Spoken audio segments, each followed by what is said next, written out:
Lesson number 5 जिसका नाम है a different kind of school. तो स्टार्ट करते हैं। A different kind of school का मतलब होता है एक अलग तरीके का स्कूल।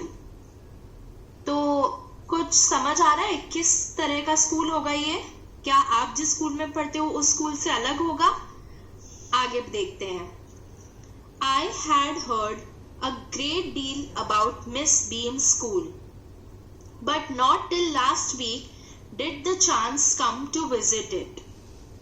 तो ये जिन्होंने ये लेसन लिखा है तो वो बताते हैं कि उन्होंने मिस बीम एक टीचर, एक प्रिंसिपल हैं, तो उन्होंने मिस बीम के स्कूल के बारे में बहुत कुछ सुना था, पर पिछले हफ्ते तक कभी उनके पास ये मौका नहीं आया कि वो स्कूल में जा पाए, उस स्कूल को देख कर आए।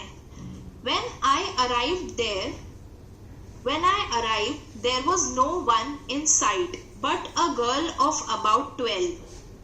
Her eyes were covered with a bandage and she was being led carefully between the flower beds by a little boy who was about 4 years younger. She stopped and it looked like she asked him who had come. He seemed to be describing me to her. Then they passed on.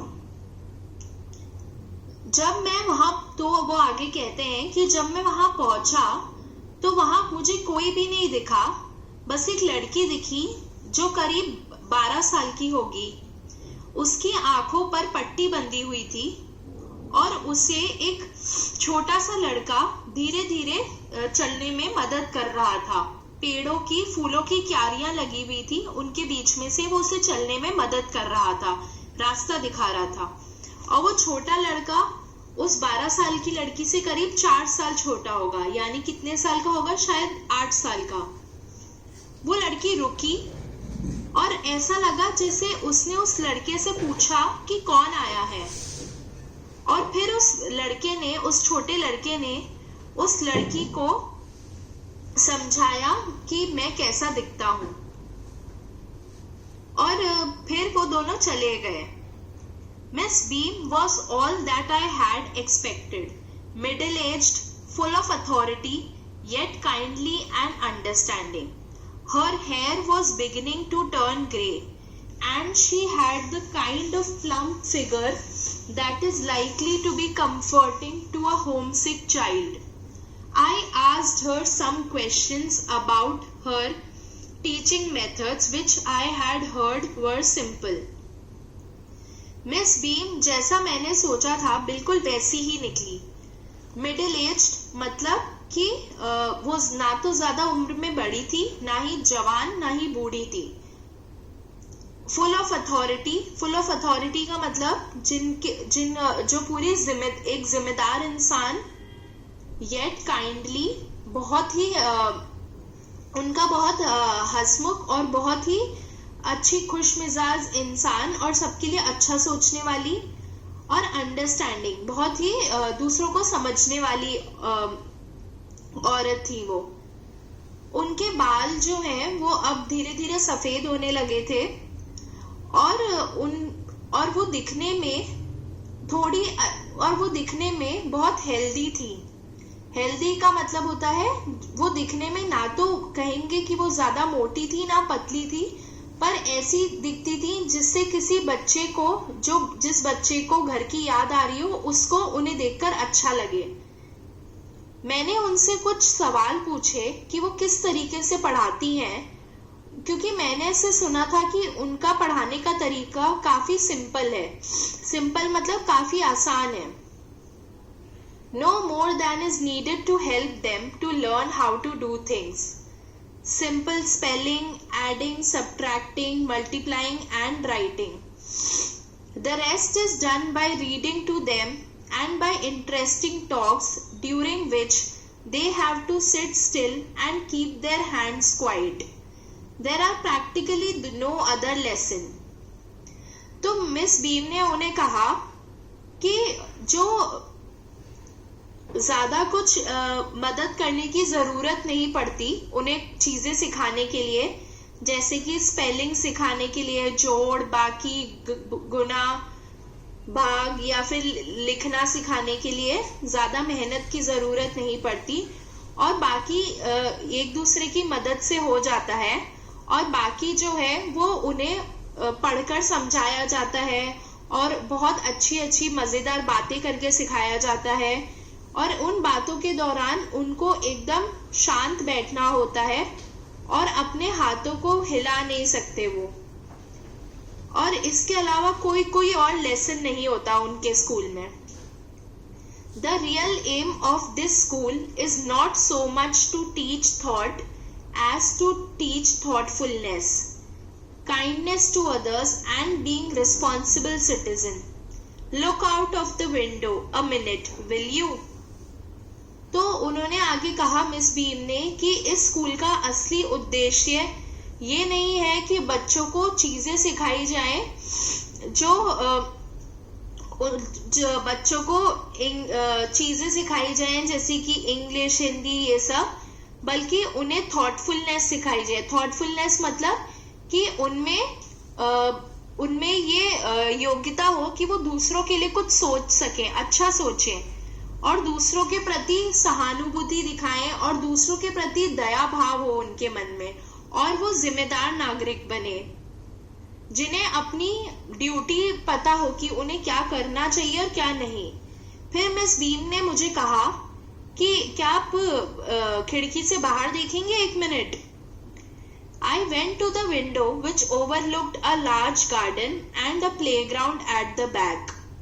What do you see? Miss Beam asked. मैं window के पास गया और मैंने वहां जाकर देखा, और वहां विंडो से बाहर यानी खिड़की से बाहर एक बड़ा सा गार्डन और उसके पीछे खेल का मैदान था। मिस बीम ने पूछा, क्या दिखता है आपको? I see some very beautiful grounds, I said, and a lot of jolly children.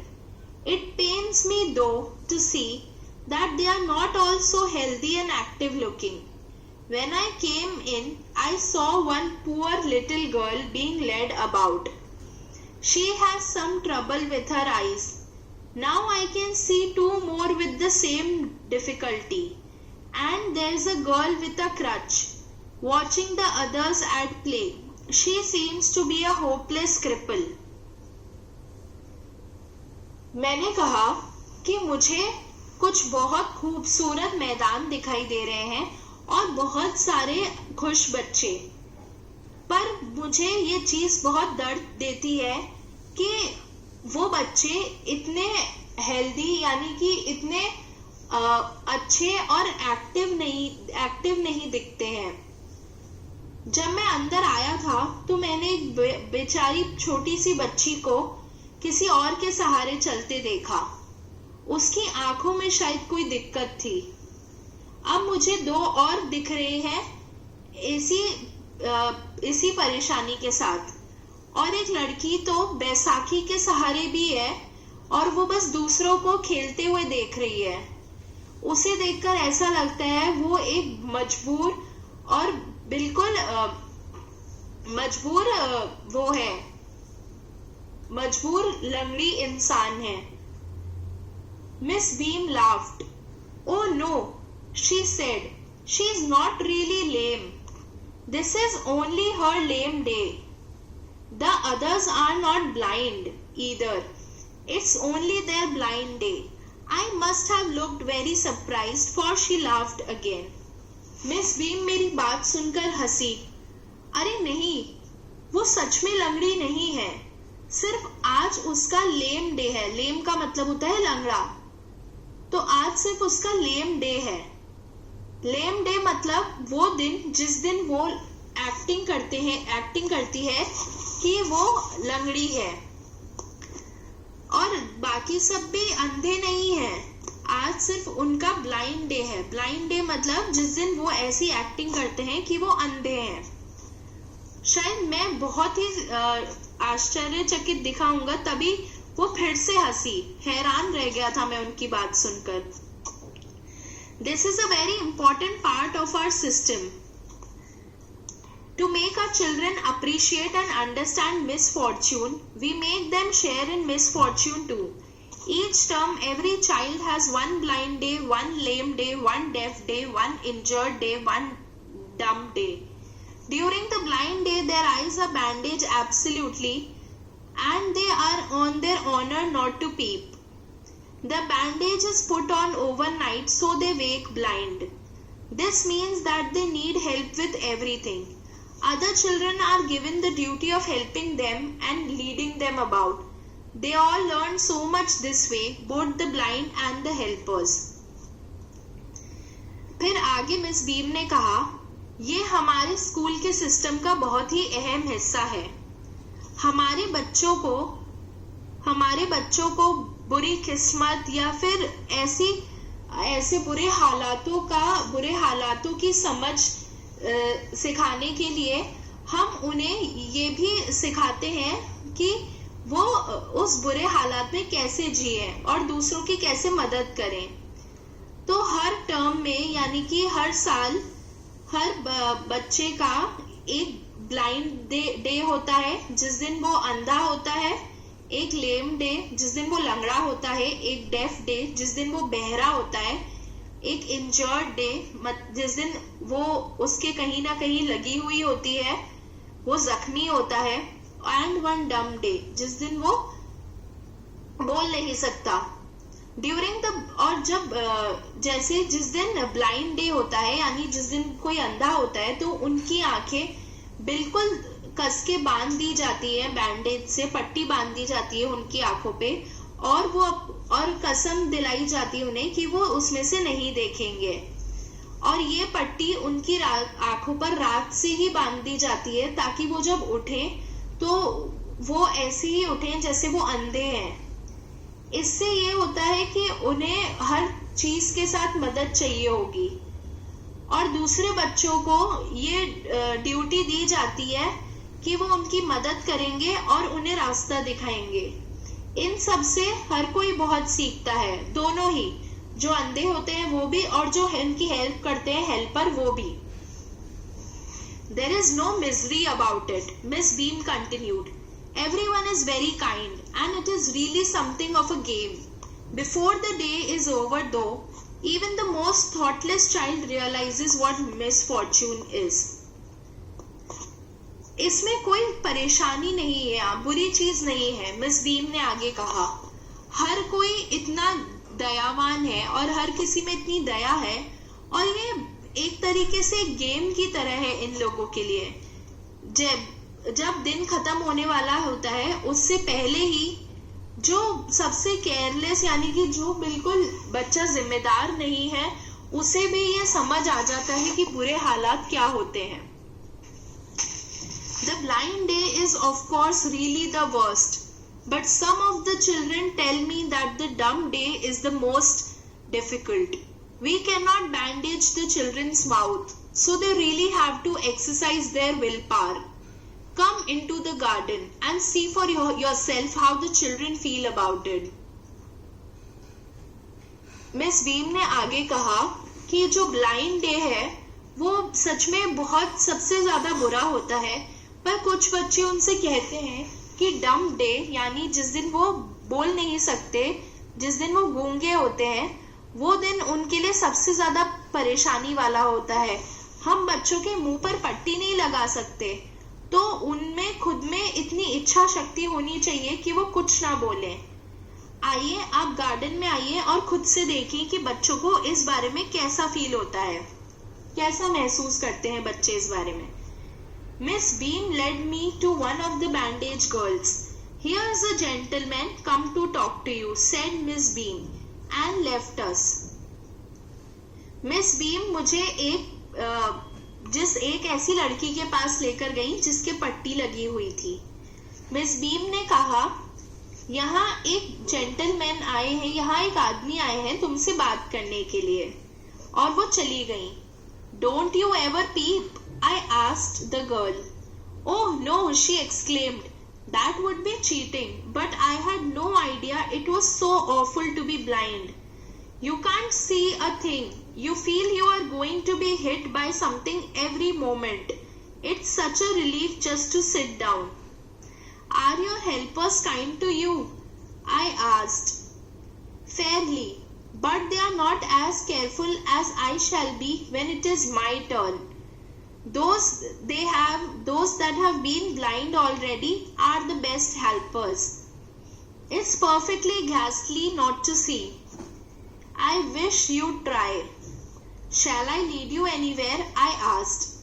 तो मैंने उस लड़की से पूछा, क्या तुम कभी अंदर से देखने की कोशिश नहीं करती, पट्टी से झांकने की?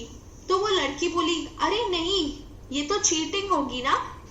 पर मुझे कोई आइडिया नहीं था, कोई अनुमान नहीं था कि इतना बुरा होता है अंधा होना। आप कुछ देख नहीं सकते, आपको हर पल ऐसा लगता है कि आप किसी चीज से टकरा जाओगे और इसमें बस आराम होता है बैठे रहने में।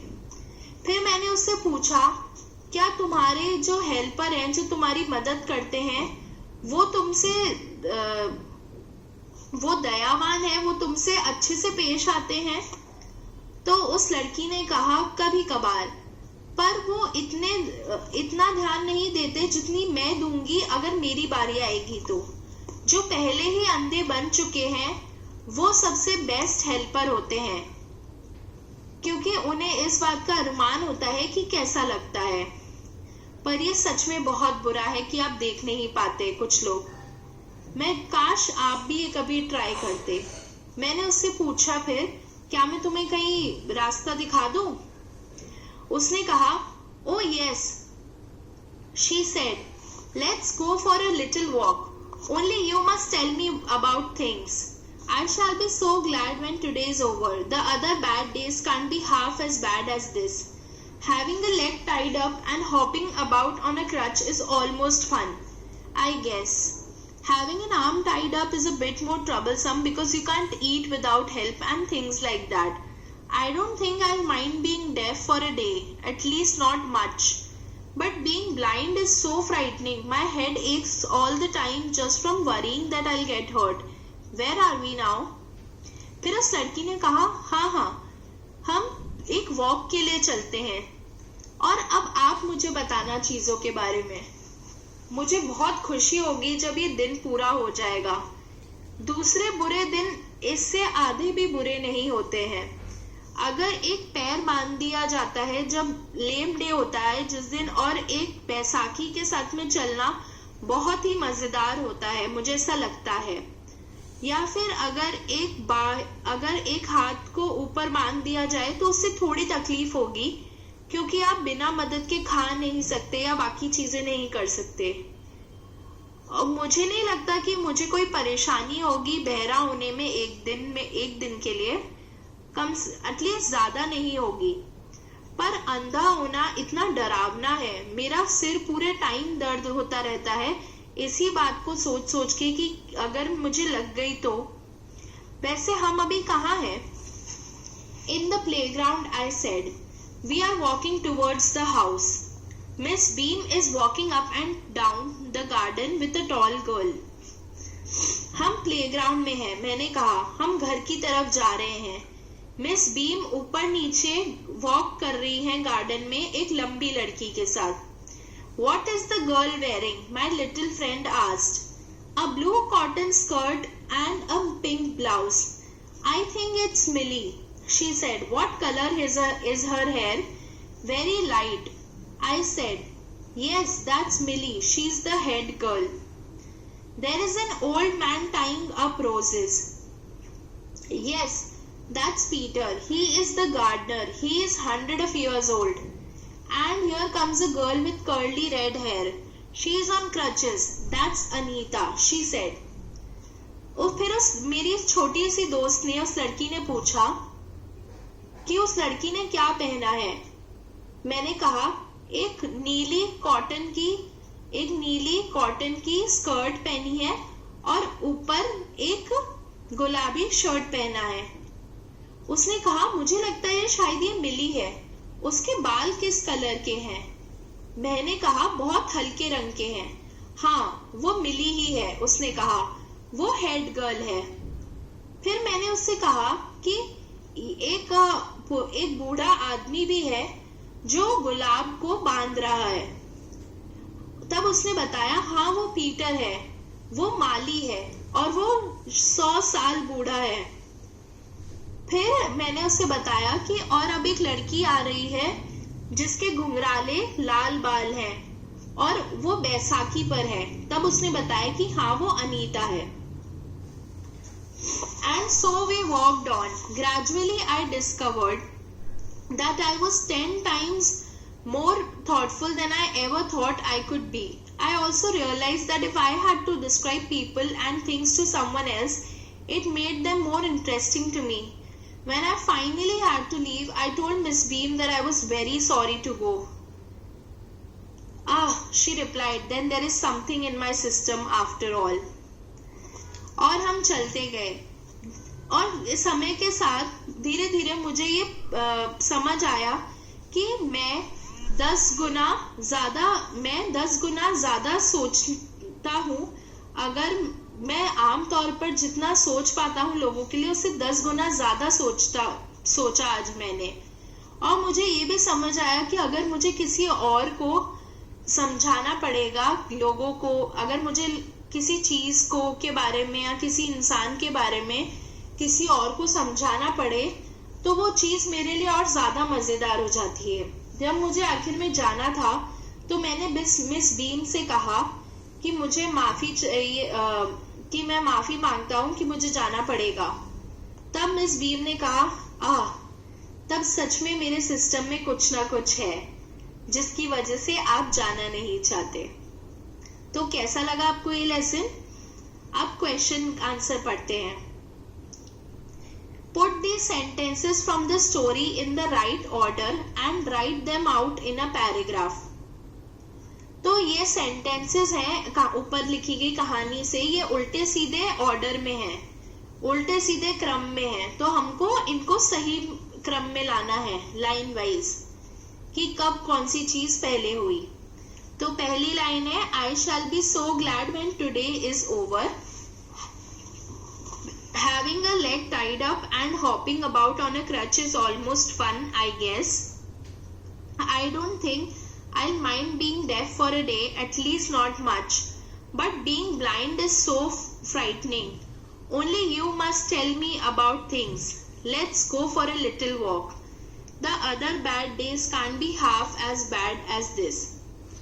तो अभी अभी हमने ऊपर पढ़ा, ये तब है जब वो लड़की उनसे कहती है, जो ऑथर है उनसे, कि let's go for a little walk. तो पहली लाइन है let's go for a little walk, फिर अगली लाइन है only you must tell me about things, only you must tell me about things. फिर तीसरी लाइन है I shall be so glad when today is over. फिर अगली line है the other bad days can't be half as bad as this. फिर उसकी अगली line है having a leg tied up and hopping about on a crutch is almost fun, I guess. फिर उसकी अगली लाइन है having an arm tied up is a bit more. फिर having a leg tied up and hopping about on a crutch is almost fun के बाद में है अगली line I don't think I will mind being deaf for a day, at least not much. और last line है, आखिरी line है but being blind is so frightening. ठीक है, समझ आया आपको? अब करते हैं अगला क्वेश्चन। तो आपको ये इन सवालों के जवाब देने हैं। पहला है why do you think the writer visited miss beam school? आपको क्या लगता है कि इस लेखक ने मिस बीम के स्कूल को क्यों विजिट किया, क्यों गए वो वहां? तो इसका जवाब आपको पहले पैराग्राफ में मिलेगा कि उन्होंने बहुत कुछ सुना था मिस बीम के स्कूल के बारे में, इसलिए वो तब से वहां जाना चाहते थे। फिर अगला है what was the game that every child in the school had to play? ऐसा कौन सा खेल था जो स्कूल में हर बच्चे को खेलना होता है? इस स्कूल में, इस बीम के स्कूल में हर बच्चे को खेलना होता था। तो इसका जवाब आपको 9th पैराग्राफ में मिलेगा। तो जैसा हमने पढ़ा कि इनका गेम ये था मिस बीम के स्कूल में कि हर टर्म में एक दिन हर टर्म में एक दिन हर बच्चे के लिए ब्लाइंड डे होता है, एक दिन डेफ डे, एक दिन डम्ब डे, एक दिन लेम डे और एक दिन इंजर्ड डे। फिर अगला क्वेश्चन है, each term every child has one blind day, one lame day. Complete the line, which day was the hardest, why was it the hardest. तो हर टर्म में क्वेश्चन ये कह रहा है कि हर टर्म में हर बच्चे का एक ब्लाइंड डे होता है, एक लेम डे होता है, और अब हमें इस लाइन को कंप्लीट करना है। तो लेम डे के आगे कौन सा आएगा? लेम डे के बाद में आएगा इंजर्ड डे, डेफ डे और डम्ब डे, 3 दिन। और तो इनमें से सबसे मुश्किल दिन कौन सा होता है? Dumb day. और ये सबसे मुश्किल दिन क्यों है? क्योंकि इस दिन बच्चों के मुंह पे पट्टी भी नहीं बांध सकते, तो बच्चों को अपनी इच्छा शक्ति का इस्तेमाल करके अपना मुंह बंद रखना होता था पूरे दिन। फिर है कि what was the purpose of these special days. तो इन स्पेशल दिनों का, इन खास दिनों का क्या उद्देश्य था कि ये खास दिन क्यों होते हैं? तो जैसा मिस बीम ने कहा कि उनके स्कूल का उद्देश्य ये नहीं है कि हर बच्चे को ये सिखाया जाए कि उसे क्या सोचना है, बल्कि ये सिखाना है कि किस तरीके से सोचना है, लोगों के लिए दयावान कैसे होना है और एक जिम्मेदार नागरिक कैसे बनना है। और मिस बीम ने जैसे ये भी बताया कि हमारा उद्देश्य ये है कि बच्चे बुरे हालातों को, बुरी किस्मत को समझें और उन्हें उनमें रहने की आदत भी हो, और वो दूसरों को उसमें मदद करना भी सीखे। तो अब हम करेंगे अगला question, match the words and phrases with their meanings. तो हमें मैच करने इन वर्ड्स को जो नीचे दिए गए बॉक्स है उसमें से। तो है होम सिक, पहला है होम सिक। होम सिक का मतलब होता है जिसे घर जाने की लगी रहे, जिसे घर की बहुत याद आए। तो इसका होगा wanting to be home, wanting to be home. फिर दूसरा है प्रैक्टिकली। प्रैक्टिकली का मतलब होता है जो उस तरीके से किया गया हो। प्रैक्टिकली का मतलब होता है जिस तरीके से होना होता है। तो इसका होगा ऑलमोस्ट, ALMOST, ऑलमोस्ट। फिर है इट पेन्स मी, इसका होगा मतलब मुझे इस बात से दुख होता है, दर्द होता है, और इसका होगा जैसे मुझे दुख होता है या दर्द होता है, इट हर्ट्स मी। फिर है अप्रिशिएट। अप्रिशिएट का मतलब होगा कि किसी भी चीज को, कोई भी अगर कोई चीज बदलाव आए तो उसको खुशी खुशी मानना। तो इसका होगा अ वेलकम चेंज, इसका होगा अ वेलकम चेंज। फिर होगा अगला है थॉटलेस। थॉटलेस का मतलब है जो ज्यादा ध्यान न दे, तो not very caring, not very caring. फिर है एक्सरसाइज। एक्सरसाइज का मतलब है किसी भी चीज की ताकत को जांचना, test the strength of, test the strength of. फिर है अगला रिलीफ। रिलीफ का मतलब होगा, रिलीफ का मतलब क्या होगा? अंडरस्टैंड। रिलीफ का मतलब होगा ऑलमोस्ट, रिलीफ का मतलब होगा ऑलमोस्ट। और घेस्टली का मतलब होगा टेरेबल, TARIBLE, मतलब बहुत बुरा। और अप्रिशिएट का होगा अंडरस्टैंडिंग द डिफिकल्टीज, मतलब परेशानियों को समझना। Reward these lines from the story. I had heard a great deal about Miss Beam's school. I had, तो अगला क्वेश्चन है reward these lines from the story. तो ये जो लाइनें हैं इस कहानी से, उनको हमें अलग तरीके से लिखना है। तो पहला है I had heard a great deal about Miss Beam's school। मैंने मिस बीम के स्कूल के बारे में काफी कुछ सुना था। तो अब हम इसको कैसे लिख सकते हैं, जैसे I had come to know a lot about the school run by Miss Beam. मुझे मिस बीम के द्वारा चलाए जाने वाले स्कूल के बारे में बहुत कुछ पता चला।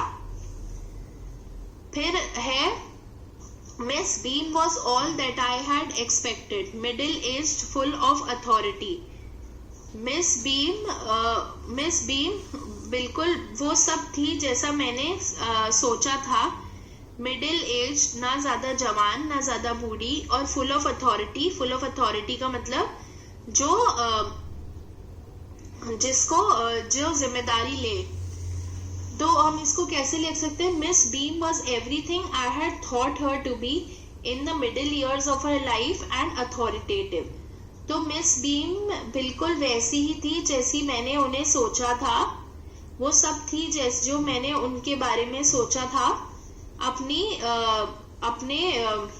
जिंदगी के मिडिल ईयर्स में, यानी कि बीच के सालों में, और अथॉरिटेटिव।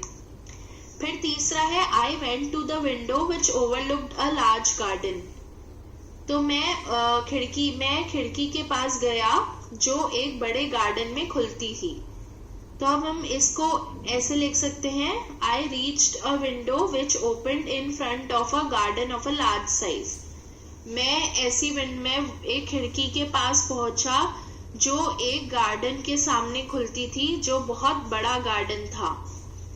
फिर आखिरी है, we can not bandage the children's mouth so they really have to exercise their will power. हम बच्चों के मुंह पर पट्टी नहीं बांध सकते, तो उन्हें सच में अपनी इच्छा शक्ति का इस्तेमाल करना पड़ेगा। तो अब हम इसको कैसे लिख सकते हैं, the children's mouth can not be put into bandages so an exercise of will power is required on their part. ठीक है, मतलब कि बच्चों के मुंह पे पट्टी नहीं बांधी जा सकती, तो उनके हिस्से में ये काम आता है कि उन्हें अपनी इच्छा शक्ति का इस्तेमाल करना पड़ेगा। अब अगला है, नीचे एक डिक्शनरी का पेज दिया हुआ है शब्दकोश का। तो अब हमें इसमें ध्यान से देखना है और एक ऐसा शब्द ढूंढना है जिसका मतलब घासली के जैसा होता है। घासली का मतलब होता है बहुत बुरा, टेरिबल, जैसा हमने देखा। और टेरिबल, तो अब हम इसमें ढूंढते हैं कि टेरिबल कहाँ है। ठीक है, तो ये रहा टेरिबल, ऊपर से 7वें नंबर पर TERIBLE। और इसके दो अर्थ क्या है, कॉजिंग फियर। पहला है कॉजिंग फियर मतलब डरावना, और दूसरा है वेरी बैड मतलब बहुत बुरा। फिर दूसरा है हमें find the word meaning a part of the school year. अब हमें एक ऐसा शब्द ढूंढना है जिसका मतलब हो स्कूल का जो साल होता है उसका एक हिस्सा। तो ये होगा टर्म, TERM पहला जो शब्द है टर्म, और इसमें लिखा हुआ है दूसरे नंबर पे, इसका अर्थ यही है a part of the school year. फिर तीसरा है find a word that means examination. तो हमें एक ऐसा शब्द ढूंढना है जिसका मतलब हो एग्जाम। तो एग्जाम क्या होते हैं, जैसे होता है टेस्ट। तो अगला देखोगे आप टर्म के इधर ही राइट में टेस्ट मतलब एग्जामिनेशन। अब हमें अगला क्वेश्चन है, अब हमें लिस्ट बनानी है इस डिक्शनरी वाले पेज पर जो भी शब्द दिए हुए हैं जो TERR से शुरू होते हो। तो अब हम देखते हैं TERR से कौन से शब्द शुरू होते हैं। पहला होगा टेरेस, TERACE, टेरेस का मतलब होता है छत। फिर दूसरा होगा टेरिबल का मतलब अभी हमने देखा। तीसरा होगा टेरिफाई का मतलब होता है डर से भर देना, TERRIFE। फिर है टेरर, TERROR, टेरर का मतलब बहुत बड़ा डर। फिर है टेरिटरी, TERRITORY, टेरिटरी का मतलब जो इलाका, टेरिटरी का मतलब होता है इलाका। ठीक है, तो ये 1 2 3, 4, 5 शब्द जो TERR से शुरू होते हैं। अब हमें ऐसे 5 शब्द ढूंढने हैं। अब ऐसे 5 शब्दों की लिस्ट बनानी है जो THAT के बाद आए। तो THAT के बाद आएंगे तो ये आप अपनी डिक्शनरी में देखो। फिर अगला है, अब हमें थैंक जो शब्द है THANK, उसका आपको क्या लगता है थैंक का मतलब क्या होता है, धन्यवाद का मतलब क्या होता है, तो वो आप लिखो। फिर आप देखते हैं डिक्शनरी में क्या मतलब दिया हुआ है। डिक्शनरी में थैंक का मतलब होता है to say we are grateful to someone, मतलब किसी से ये कहना कि हम उनके शुक्रगुजार हैं। ठीक है, अब हम पढ़ेंगे एक poem, All but blind in his chambered hole gropes for worms the four-clawed mole. All but blind in the evening sky that hooded bat, the hooded bat twirls softly by. All but blind in the burning day, the barn owl blunders on her way. And blind as are these three to me, so blind to someone I must be. तो ये poem है All but blind। क्या है? All but blind। तो अब हम देखेंगे ये क्या, पहली लाइन क्या है, All but blind।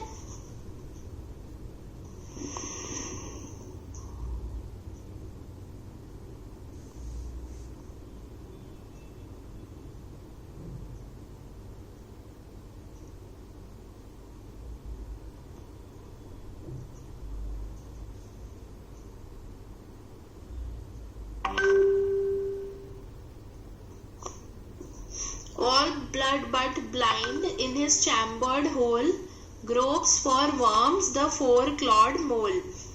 तो मतलब कि सब कुछ है पर अंधा है अपने किसमें, अपने चैम्बर वाले होल में, यानी कि चैम्बर वाली छेद वाली जगह में, अपने बिल में। कौन? जो उनको वर्म्स को यानी कि केचुए को ढूंढता रहता है। कौन? जिसके 4 पंजे वाले मोल मतलब एक जानवर होता है जो केचुए को खाता है। फिर है सब कुछ है पर अंधा है, शाम के समय में वो बैट यानी चमगादड़ जो एकदम धीरे घूमता है तेजी से और बहुत ही आसानी से घूमता है। और फिर तीसरा है सब कुछ है पर अंधा है, दिन में, जलते हुए दिन में जो उल्लू है वो अपने ही रास्ते पर देख नहीं पाता। तो उल्लू दिन में देख नहीं पाता ना, तो वो अपने ही रास्तों पर कुछ ना कुछ गलती करते चलता है। और ये तीनों जैसे अंधे हैं मेरे लिए, वैसे ही मैं भी किसी के लिए अंधा होऊंगा। तो ये थी हमारी पोएम। अब आपको क्या करना है, अब आपको एक लिस्ट बनानी उन चीजों की जो आपके लिए मुश्किल है करना, जैसे कि गुलाटी मारना या एक सुई पिरोना। तो आप ऐसी चीजों की लिस्ट बनाओ। अब आप दूसरा क्वेश्चन ये है कि अब अपने हाथों को ध्यान से देखो। अब अपनी हर एक उंगली के लिए एक एक्शन लिखो जो आपको लगता है कि उस उंगली से करना इम्पोर्टेंट होता है। जैसे कि जो हमारी दूसरी उंगली होती है उससे हम एक चाकू को ढंग से पकड़ सकते हैं कुछ काटते समय। अब मैं आपसे 2 सवाल पूछूंगी जिनसे आप अपना देश जान सकते हैं। तो पहला है कि आंध्र प्रदेश जो राज्य है उसके बॉर्डर पे कौन कौन से राज्य हैं, और दूसरा ये कि भारत का सबसे बड़ा आइलैंड कौन सा है। तो इनके जवाब मैं आपको बाद में दूंगी। अब हम पढ़ते हैं एक poem, Where do all the teachers go? For a little child, a teacher is special. It is difficult for a small child to think of his or her teacher as an ordinary person. तो अब हम poem पढ़ते हैं. जैसे हर एक छोटे बच्चे के लिए उसका टीचर जो होता है ना वो बहुत स्पेशल होता है. आप लोगों के लिए भी होगा. तो उनके लिए ये मानना बहुत मुश्किल है कि उनका जो टीचर है, उनके जो अध्यापक हैं, वो भी एक आम इंसान ही है उनकी तरह. तो अब हम पोएम पढ़ते हैं. पोएम क्या कहती है कि where do all the teachers go when it's 4 o'clock? Do they live in houses and do they wash their socks? सारे टीचर कहाँ जाते हैं जब 4 बज जाती है, यानी कि जब स्कूल खत्म हो जाता है. क्या वो भी घरों में रहते हैं और क्या वो भी अपने मोजे धोते हैं? Do they wear pajamas and do they watch TV and do they pick their noses the same as you and me? क्या वो भी पजामा पहनते हैं और क्या वो भी टीवी देखते हैं, या क्या वो भी अपनी नाक में उंगली डालते हैं आपकी और मेरी तरह? Do they live with other people? Have they mums and dads? And were they ever children? And were they ever bad? क्या वो भी दूसरे लोगों के साथ रहते हैं? क्या उनके भी मम्मी पापा हैं? या क्या कभी वो भी बच्चे थे या कभी वो भी बुरे थे? Did they ever never spell right? Did they ever make mistakes? Were they punished in the corner if they pinched the chocolate flakes? क्या उन्होंने भी कभी कोई स्पेलिंग की गलती की, या क्या उन्होंने कभी भी कोई गलती की? क्या उन्हें भी एक कॉर्नर में पनिश किया गया या सजा दी गई उन्हें एक कोने में खड़ी रहने की अगर उन्होंने टॉफी खाई तो? Did they ever lose their hymn books? Did they ever leave their greens? Did they scribble on the desktops? Did they wear old dirty jeans? क्या उन्होंने भी कभी अपनी गानों की किताब खोई, अपनी प्रार्थना की किताब खोई? क्या वो भी कभी सब्जियां छोड़ देते थे? क्या उन्होंने भी कभी टेबल के ऊपर लिखा कुछ भी, पेन से निशान बनाए, या कभी उन्होंने भी गंदी पुरानी जीन्स पहनी? I'll follow one back home today. I'll find out what they do. Then I'll put it in a poem that they can read to you. तो आखिर में ये कवि कहते हैं, पोएट कहते हैं कि आज मैं एक टीचर के पीछे जाऊंगा आज उनके घर तक और पता करूंगा कि वो क्या करते हैं. फिर मैं उन्हें एक पोएम में लिखूंगा ताकि वो आप लोग पढ़ सकें. तो देखा आपने कितनी मजेदार पोएम थी ये.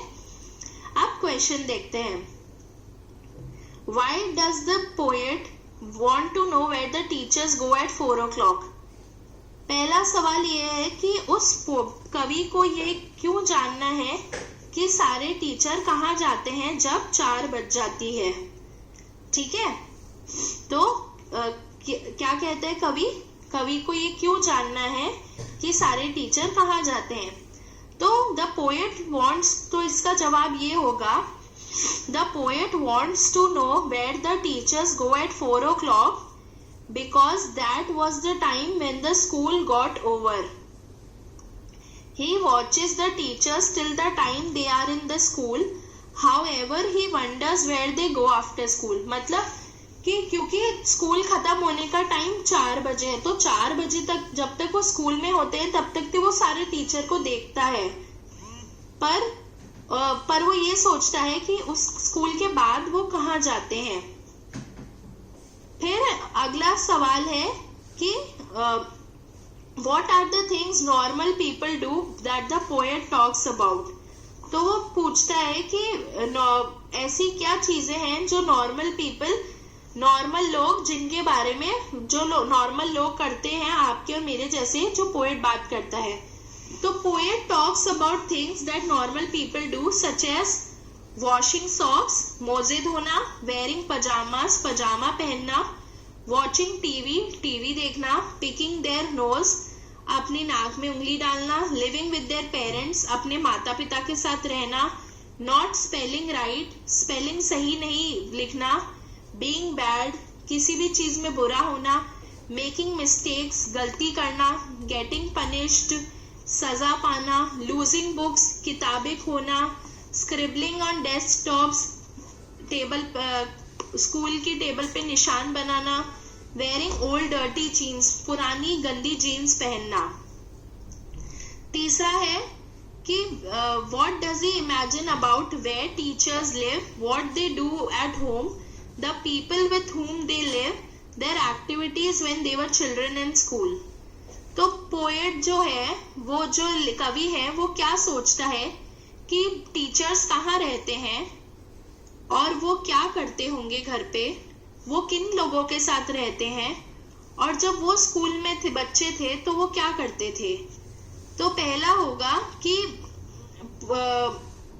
वो सोचता है कवि कि क्या टीचर भी घरों में रहते हैं। वो सोचता है क्या टीचर भी अपने मोजे धोते हैं, पजामा पहनते हैं, अपनी नाक में उंगली डालते हैं, टीवी देखते हैं।